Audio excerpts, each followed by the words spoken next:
चाहियो भन पैसा केलाई चाहियो पैसा देऊ न केलाई पैसा चाहियो त कहीं गर्छु के त्यो केलाई चाहियो पैसा त भन्नु पर्यो नि मैं चुसेर लरी चुसेर ललिपप खानालाई अनि मलाई ढोक्दिएको मलाई किन ढोक्न पर्यो त भनेको के केलाई तिमीले मलाई केलाई ढोकेको भन नि त पैसा दिनलाई तिमीलाई पैसा चाहियो त्यही भएर तिमीले मलाई ढोकेको के खानु लागि त पैसा चाहियो ललिपप कसले खायो त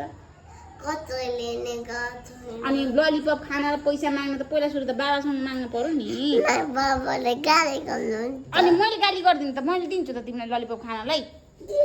त्यस्तो त गर्नु भएन त्यस्तो ब्याड ह्याबिट त गर्नु भएन बाबा पनि आउनु ल बाबालाई भन्नु ल बाबालाई भन्नु भन्दिनँ मैले आफ्नो कुरा त आफैले गर्न पर्यो नि बाबासित तिमीलाई पैसा चाहियो के गर्न चाहियो तिमीले के किन्न चाहियो अनि तिमीले मसँग माग्ने कि बाबासँग गएर बाबालाई भन्ने त बाबासँग भन्न डराउने अरे बाबा अनि कति रुपियाँ दिनु रे 4 रुपियाँ 4 रुपियाँको के आउँछ र त्यो के आउँछ भन्ने के हो र भन न ललिपप 4 रुपियाँको 4 रुपियाँ दिनुभएछ ल लैजा के हो त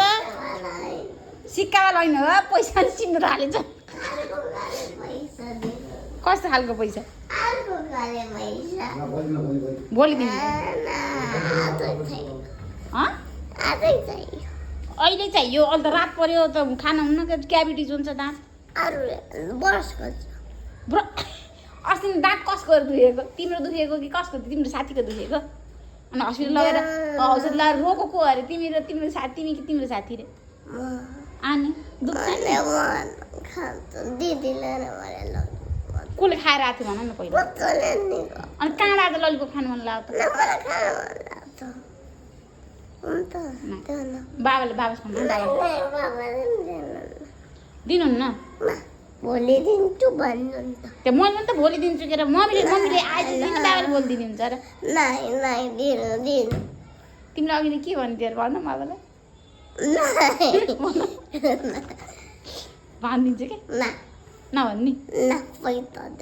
भनिदिन्छु अरे पैसा देऊ पैसा देऊ बल्ल भनिदेऊ